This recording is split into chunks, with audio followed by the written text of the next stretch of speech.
Ladies and gentlemen, guys and girls, my name is Reavyne and welcome back to my channel. And welcome back to another Raven's Ramble. In today's video, we're going to be talking about the Warmonger and in particular, the feats of the Warmonger and whether they're OP, whether they're broken, just how they are in general based off the information we got so far. And yeah, with the Warmonger launching later on tonight, actually, it's going to be quite interesting to see how these feats play out once it hits the general public.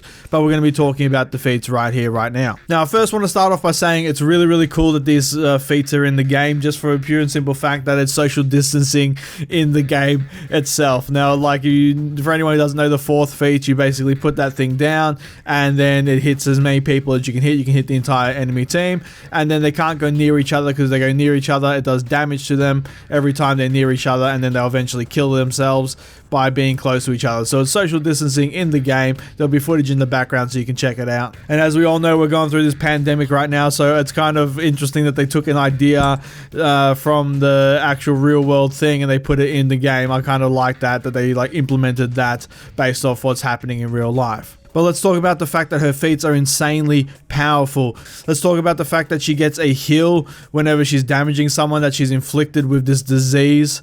She can put a life drain effect on people whenever allies are getting basically close to each other. Whenever people get close to each other, they drain each other's lives. So it basically forces people away from each other, and it kills ganks. That's the whole point of her. The whole point of her, and they said this themselves, the developers, is that they want her to be a type of character where she lasts the longest. She's going to be the sole survivor type situation where between this and revenge, between her feats and revenge, she's just going to be around forever, hopefully, and it's going to be really hard to take her down because you can't gank the bitch.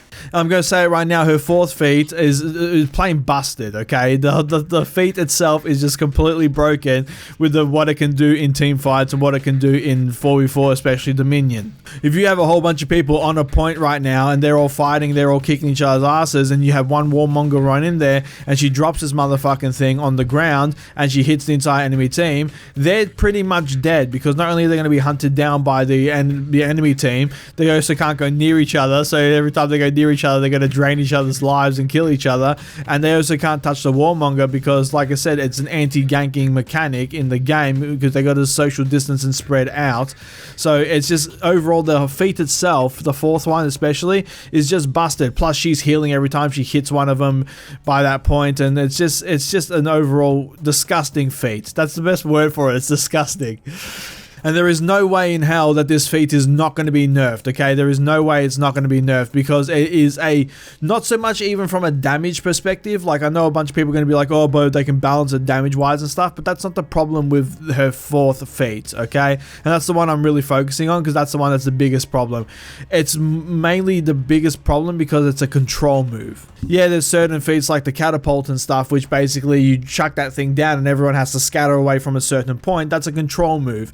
You put that down like a banner as well. You chuck down the banner and you start healing in a sort of area. That's a control move. You can control a certain area and dictate what happens there. This right here is a control move that separates the enemy and basically makes it so they have to watch from the outside and they can't do anything. It's disgusting, and it's going to be nerfed 100%. I don't know how they're going to nerf it, whether they're going to nerf the range on it, whether they're just going to nerf the damage into the ground, so that way you can actually sort of semi-fight through, or maybe get one or two people in there. I don't know what they're going to do to it, but eventually, after, of course, the launch period of the heroes, that way it's like, you know, people don't buy the hero with real money, and then they get nerfed straight away. They've done it with other feats in the past before, where they've nerfed them whenever they've been too strong, and this one is certainly going to be too fucking strong. And this takes me into just feats in general. Feats, for me, they should be flavor things that add to the game, add to the gameplay. Like, not certain... We got too many feats in the game right now that basically are game breaking, like second win for one of them. Basically, you just it can change a fight completely, from you losing a fight to winning a fight. Now, I don't like feats like that. Catapult is another one where you can go from basically losing a fight to just winning a fight instantly. You can even go from losing a game to winning a game instantly.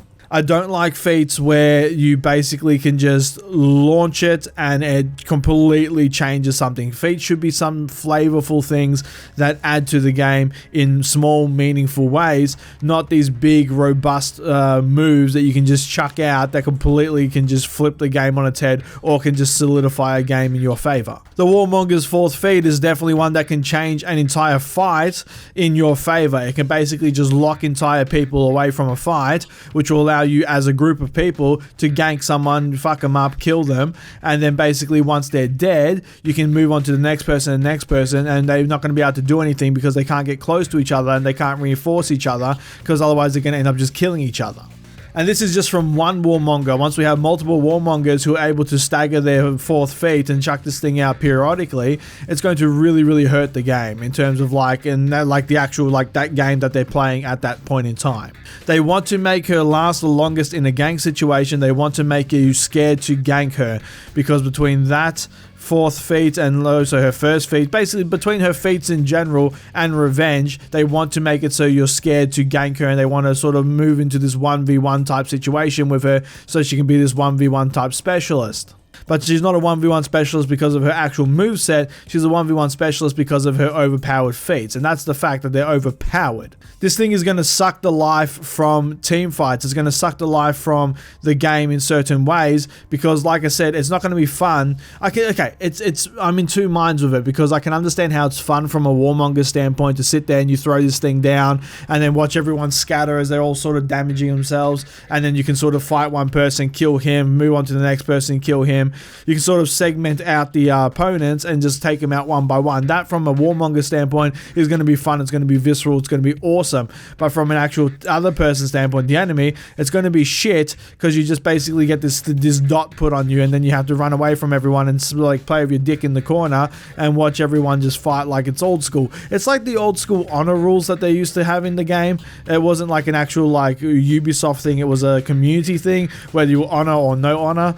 It's sort of like that, where you either have to sit there and not participate in the game because of the whole honor rules, or you don't listen to the honor rules and you jump in and you gank and you basically try and kill the person. Except this forces an honor code on you, because you can't jump in and gank the person even if you want to, because then you end up killing yourself, which basically means that you can't do shit. You have to sit there and you have to watch, which for a lot of people is not going to be fun, and it's not going to be a good mechanic to have in a game that's based around team fighting and sort of trying to kill each other and all that sort of stuff. They already have revenge as a deterrent, and now we have another thing which is going to be a deterrent. Now I will say the fact that it clears minions, the manions, it's really, really cool. I do like the fact that it absolutely decimates the manions in the middle lane. That's a cool feature. Manions are shit, they should just get their asses kicked. So I really do like the fact that it just absolutely decimates them, and also it means that you can chuck it down on an enemy hero with your first feat or your last feat, and also getting your first feat on the Vanguard hero is very, very easy.